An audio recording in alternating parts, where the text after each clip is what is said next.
del Ministero della Salute dopo la decisione del Comitato Tecnico Scientifico. Mentre la zona arancione scatta nel weekend in tutta Italia, il Veneto proseguirà in questa fascia da lunedì fino al 15 gennaio. Zaia ribadisce al governo, ora però servono i ristori, e al PD che chiede di entrare in zona rossa risponde: accettiamo la decisione della scienza, non deve essere una scelta della politica. Cade nuovamente l'accusa di associazione sovversiva per i presunti secessionisti veneti del Tanco. La Corte d'Appello di Venezia si è pronunciata oggi con una sentenza di non luogo a procedere per i 44 imputati.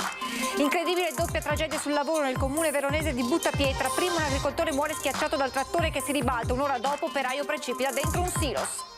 Inchiesta della Procura di Milano per frode fiscale e autoriciclaggio, sequestrato uno yacht da 50 metri a Paolo Fassa, patron di Fassa Bortolo, decisione ingiusta, il commento dello storico imprenditore di Spresiano. Con l'auto insegue 4 lupi lungo Passo Tre Croce da Oronzo di Cadore e riprende tutto con il cellulare. Il video virale sul web scatena la rabbia degli animalisti. Tra un mese a Cortina partiranno i mondiali di sci 2021. Stamattina summit sulle infrastrutture, sui programmi e la gestione dell'evento che causa pandemia sarà a porte chiuse. Un bacio dopo giorni di lontananza, il tenero momento di una coppia di anziani padovani contagiati dal Covid a fine dicembre e ricoverati in 2 reparti distinti. La donna sta per lasciare il nosocomio e a casa aspetterà il marito. Telespettatori di Antenna 3, buonasera e ben ritrovati con l'edizione regionale dei nostri telegiornali, che si apre naturalmente con la decisione del Comitato Tecnico Scientifico che a tarda mattinata si è espresso. Il Veneto da lunedì, ma di fatto da domani, visto che lo ricordiamo, già domani e domenica tutta Italia sarà in zona arancione, ma il Veneto proseguirà su questa fascia anche da lunedì fino al 15 gennaio. Questa è la decisione dopo aver analizzato i dati pervenuti dalla Regione Veneto. E a proposito di dati, diamo subito uno sguardo al bollettino di questa sera di Azienda Zero per quanto riguarda i positivi in Veneto. Nelle ultime ore rispetto al report della mattinata si registrano 1048 nuovi positivi che complessivamente nelle 24 ore salgono a 2763 nuove positività. Per quanto riguarda invece i decessi, nelle 24 ore si registrano 97 deceduti. Uno sguardo anche agli ospedali, dove in area non critica risultano ricoverate 2949 persone, 378 invece i pazienti ricoverati in terapia intensiva in Veneto. Dunque Veneto da lunedì fino al 15 gennaio in zona arancione. Ci adeguiamo alle scelte degli scienziati, non è una questione politica, ha ribadito il presidente Zaia, che poi ha detto adesso servono i ristori. Arriva poco prima delle 14 la decisione del Comitato Tecnico Scientifico alla luce dell'elaborazione dei dati regionali da parte dell'Istituto Superiore di Sanità. Dall'11 al 15 gennaio il Veneto sarà in zona arancione. Il ministro Speranza in serata ha firmato l'ordinanza. Tra i valori presi in considerazione l'R-Conti, che nella nostra regione si attesta a 0,97, quindi al di sotto della soglia dell'1, ma a pesare un aumento dell'incidenza negli ultimi 14 giorni che in Veneto è di 927,36 per 100.000 abitanti.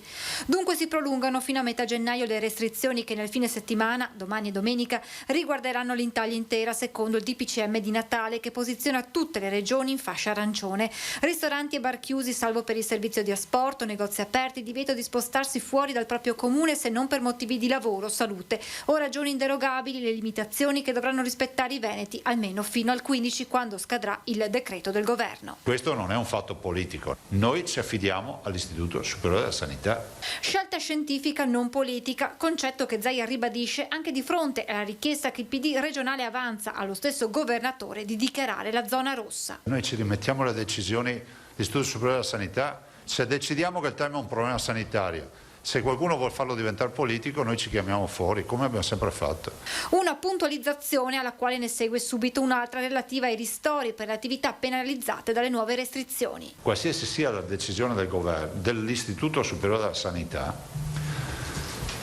è fondamentale che ci siano ristori. Pensate alle palestre che sono chiuse da mesi, pensate ai bar e ai ristoranti. Comunque non è che hanno la colpa di aver diffuso il virus, però stanno pagando un duro conto e deve essere riconosciuto. Restrizioni che non fermano di certo la macchina vaccinale. Arrivate in Veneto altre 40.950 dosi, di cui si è già iniziata la somministrazione. Alle 11.55 di oggi ne erano state inoculate 48.520, un quarto del totale. Intanto l'Unione Europea ha annunciato di aver prenotato altre 300 milioni di dosi del vaccino Pfizer, in attesa che si sblocchi anche l'approvazione per quello di AstraZeneca.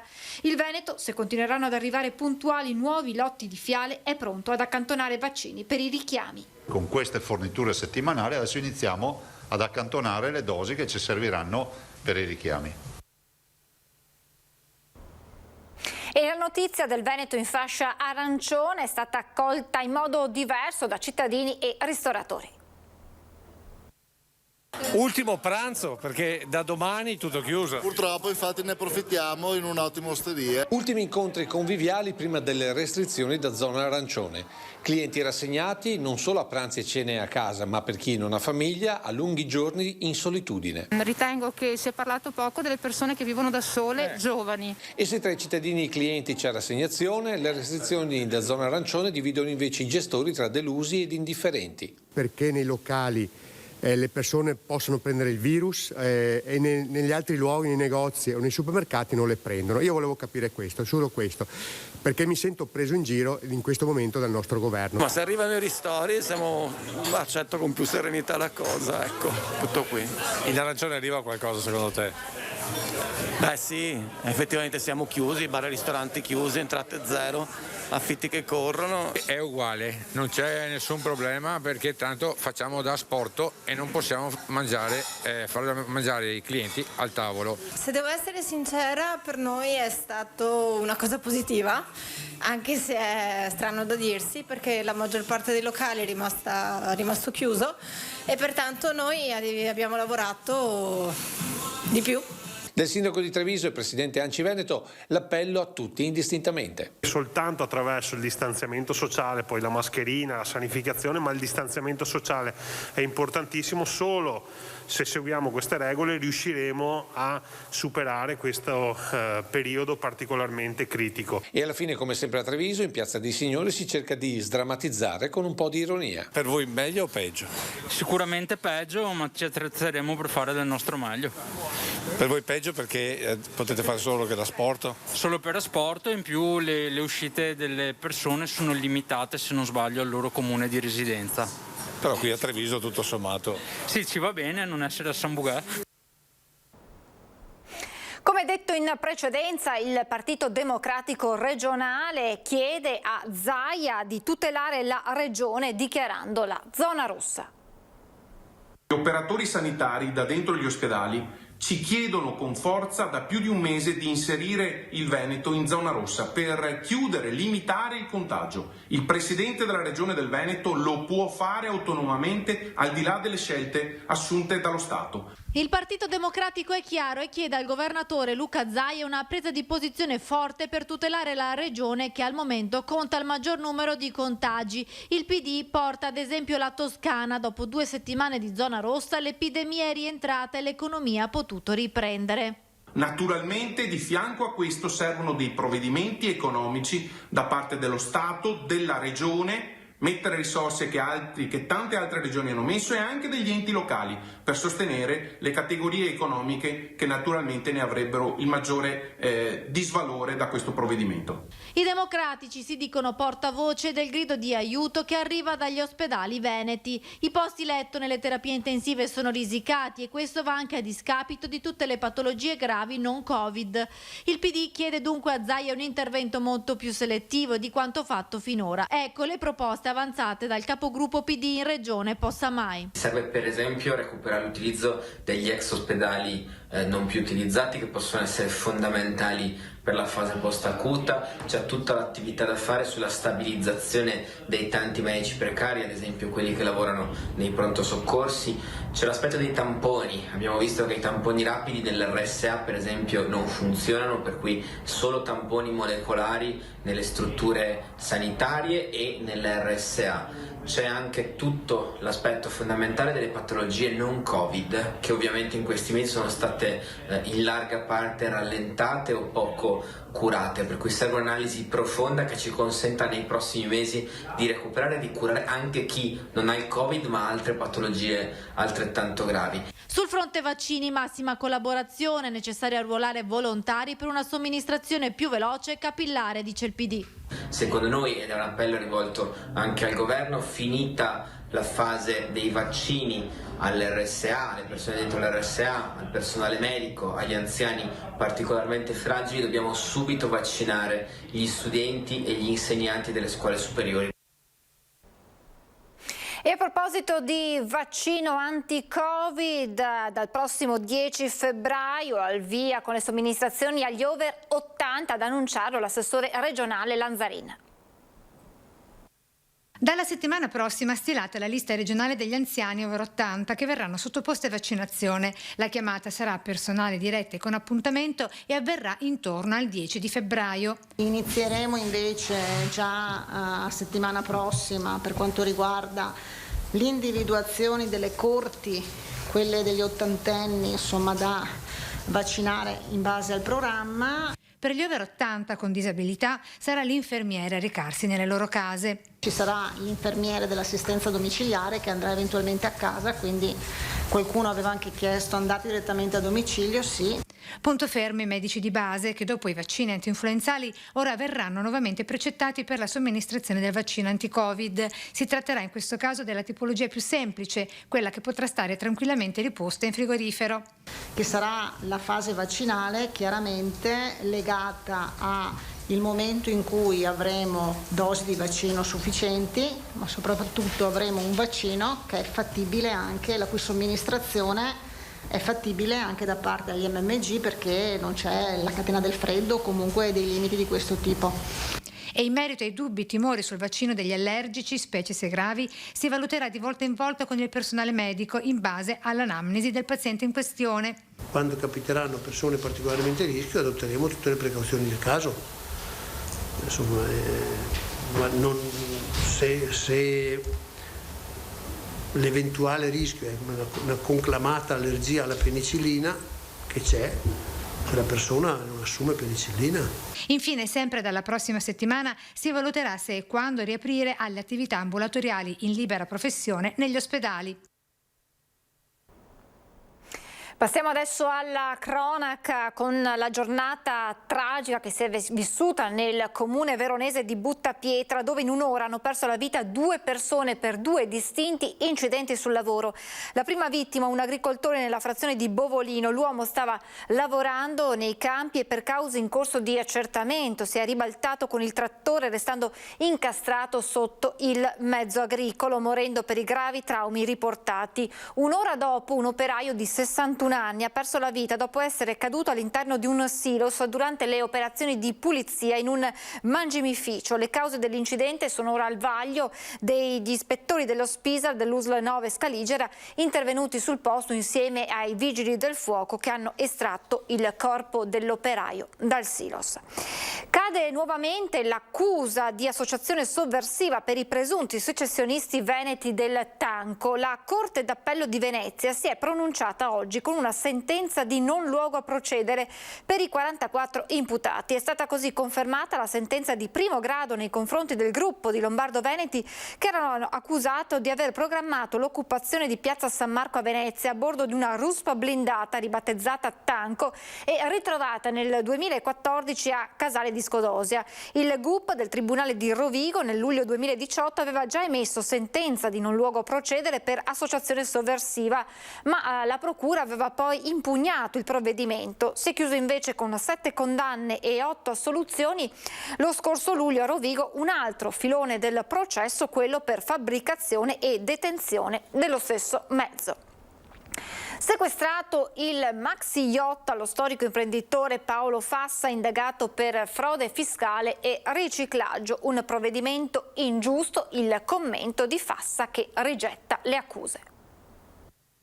Dichiaro che questo è un provvedimento ingiusto e che adesso la parola passerà agli avvocati e dopo il tempo è onesto e dirà chi ha ragione. Concede poche parole l'imprenditore Paolo Fassa, storico titolare dell'azienda trevigiana di calcestruzzi, patron dell'omonima squadra di ciclismo, indagato per frode fiscale e autoriciclaggio in un'inchiesta dei PM milanesi Paolo Storari e Giordano Baggio. I finanzieri del Comando Provinciale di Milano hanno eseguito il sequestro preventivo emesso dalla Procura della Repubblica milanese di uno yacht di lusso ormeggiato al porto di Genova e battente bandiera britannica, oltre a 1,5 milioni di euro circa depositati sui conti correnti societari e personali nei confronti dell'imprenditore. Le indagini, grazie ad un'attività in cui la Guardia di Finanza ha lavorato in tandem con l'Agenzia delle Entrate, hanno fatto emergere un complesso meccanismo di frode fiscale che sarebbe stato posto in essere mediante il ricorso a false fatturazioni di prestazioni pubblicitarie e funzionale alla commissione di condotte di autoriciclaggio attraverso l'interposizione di società straniere.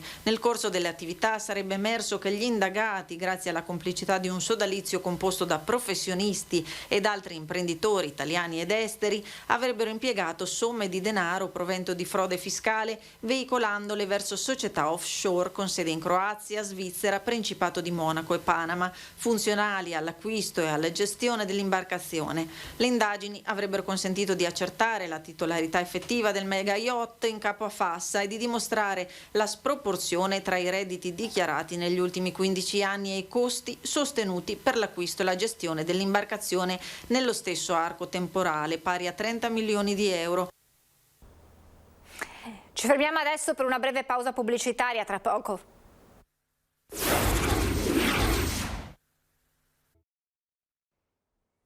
Di nuovo in diretta per parlare del video diventato ormai virale, girato da un automobilista mentre insegue un branco di lupi ad Auronzo di Cadore. Immagini che hanno suscitato le reazioni delle associazioni animaliste, ma non solo. Beccati in pieno, eccoli qua.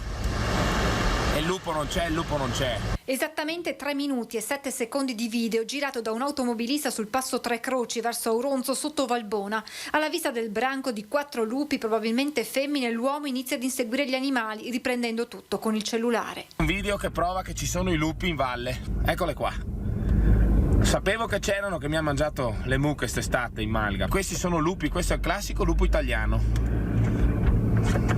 Adesso li scanno. Voglio vedere. 2 lupi riescono a scavalcare i muri di neve al lato della strada, gli altri continuano invece a fuggire. Non cedono di mezza virgola, stanno correndo come bestie. Guarda che roba. Guarda che sta andando su 50 all'ora, Sono 2 chilometri che corre come una bestia. Alla fine anche un terzo lupo riesce a guadagnare la fuga, mentre un quarto, ormai stremato per la lunga corsa a 50 km/h, viene superato dall'auto. Immagini e parole che sono rimbalzate in rete, suscitando indignazione e dure reazioni. Le associazioni animaliste chiedono che venga individuato l'autore del video, mentre il Partito Democratico del Veneto parla di folle inseguimento che deve essere punito. È un episodio, continuano i democratici, vergognoso e gravissimo, anche perché con le temperature così rigide, la rottura del branco e le tante energie spese per scappare, questi animali andranno quasi sicuramente incontro alla morte. Il PD ha presentato in regione un'interrogazione chiedendo alla Giunta se intende attivarsi per punire il responsabile.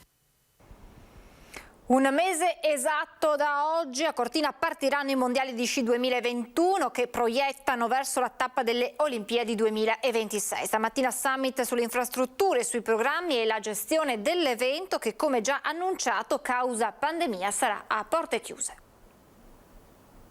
Oggi è stata una giornata importante in cui si è fatto il punto della situazione a 30 giorni dall'inizio dei campionati del mondo. Un appuntamento certamente lungamente atteso dalla nostra comunità. Si è lavorato tanto a Cortina e numerose sono state le attività intraprese a partire dalla rifinitura delle piste e delle strutture che serviranno all'evento mondiale, mentre la parte più importante delle infrastrutture continuerà nei prossimi mesi e nei prossimi anni. Stamattina si è fatto il punto con gli attori principali dei mondiali 2021 e c'è stata la firma importante della convenzione con il commissario alle opere Valerio Toniolo.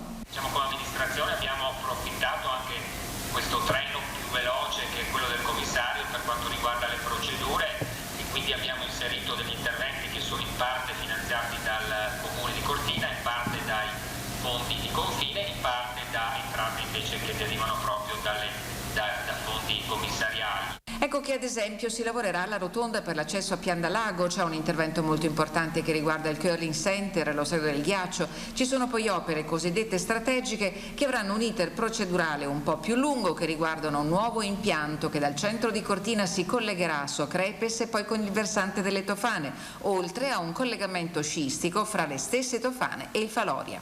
Una sorta di piccola metropolitana, diciamo, interrata, stiamo valutando altre ipotesi che finalmente collegherebbero i due versanti sciistici della nostra valle.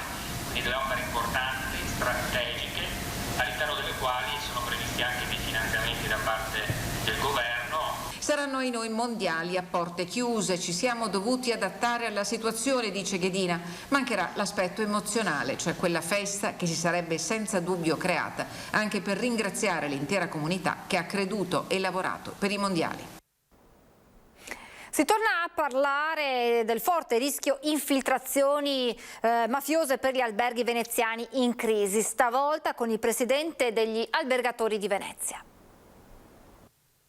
La situazione a Venezia non è grave, è drammatica, nel senso che molte strutture ricettive saranno destinate purtroppo a non aprire. Non occorre un esperto di economia per capire che Venezia stia pagando un prezzo altissimo alle limitazioni imposte oramai da quasi un anno per fronteggiare i contagi di coronavirus. Gli ultimi anni sono stati caratterizzati dal proliferare di nuovi alberghi anche a Mestre, che sommandosi all'esistente hanno portato a contare centinaia di strutture, con un'offerta di posti letto sostenibile probabilmente solo con i flussi di un turismo di massa che aveva raggiunto decine di milioni di presenze l'anno. Noi stiamo vivendo tutti i disagi e i drammi di un'Italia in zona rossa. Non sono stati inseriti gli alberghi come elementi ed esercizi commerciali che sono obbligati alle chiusure, però ne stiamo patendo direttamente tutti gli effetti. Sono previsti i ristori per i bar, per i ristoranti, le piscine, le palestre, non per gli alberghi. Senza ristori, senza turisti, gli alberghi rimangono in balia di una crisi che può portare spesso alla cessazione dell'attività e a finire in vendita, se non addirittura in svendita.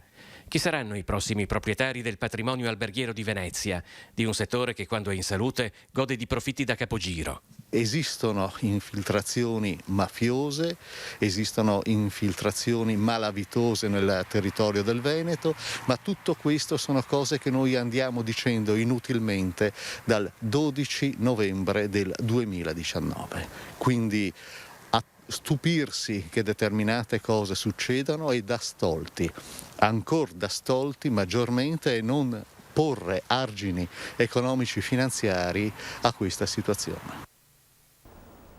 Stadio comunale del baseball di Padova sotto assedio di un gruppo di nomadi. La piccola società che lo gestisce da quasi 2 anni è vittima di continui danneggiamenti e soprusi. Questo qua è uno dei buchi nuovi, qua l'abbiamo riparato tutto, e un'altra.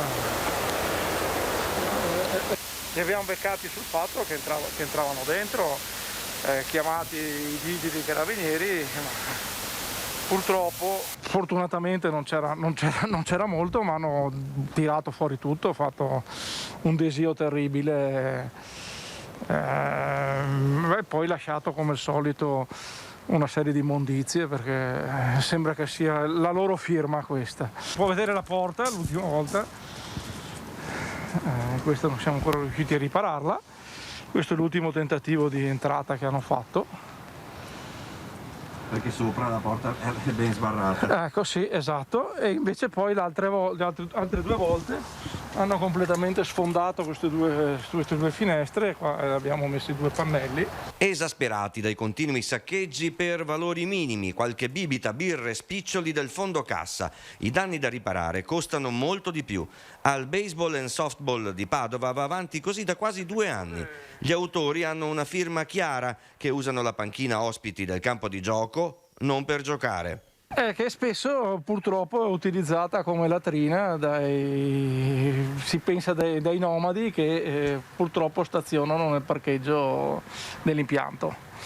Queste persone fanno danni, lasciano dello sporco che è incredibile, e soprattutto hanno ultimamente un atteggiamento nei confronti delle persone che fanno allenamento disprezzante, vogliono entrare in campo a tutti i costi anche loro, vogliono attaccarsi coi cellulari per caricarsi nelle prese elettriche, vogliono avere a disposizione l'acqua.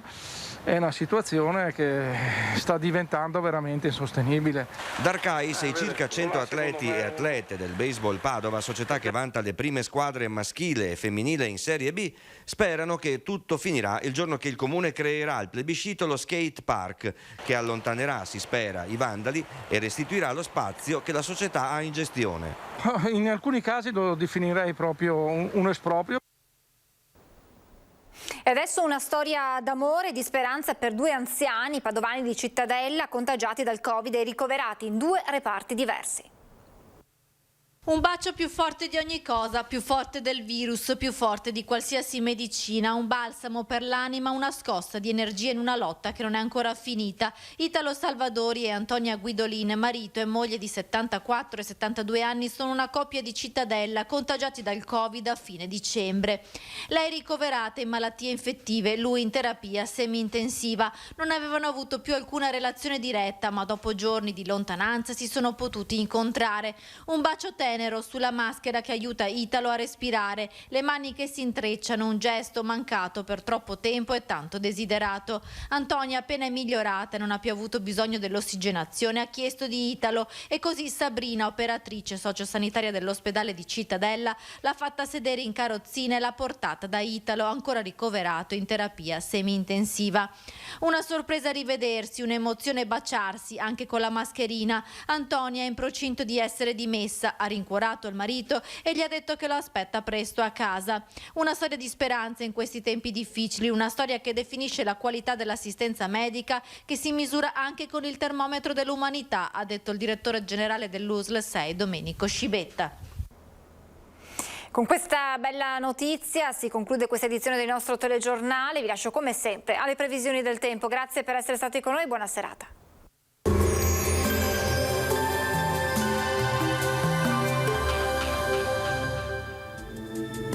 Bentrovati al meteo. Una perturbazione raggiunge il centro-sud, mentre il nord resterà ai margini di tale circolazione instabile. Avremo un tempo stabile, ma anche un clima via via più freddo. Vediamo la situazione nel dettaglio. Sul Veneto nella giornata di sabato 9 gennaio precipitazioni assenti, ampio soleggiamento, cielo inizialmente sereno o al massimo poco nuvoloso sui monti e in pianura, ma con tendenza ad un aumento della nuvolosità con il passare delle ore fino a cielo molto nuvoloso o coperto ovunque entro sera. Temperature in calo, minime intorno allo 0 o di poco sotto, valori massimi invece tra i 2 e i 6 gradi all'incirca. Ci spostiamo ora sul Friuli Venezia Giulia, anche qui tanto sole su tutti i settori, solo con qualche velatura e con locali addensamenti ma del tutto innocui.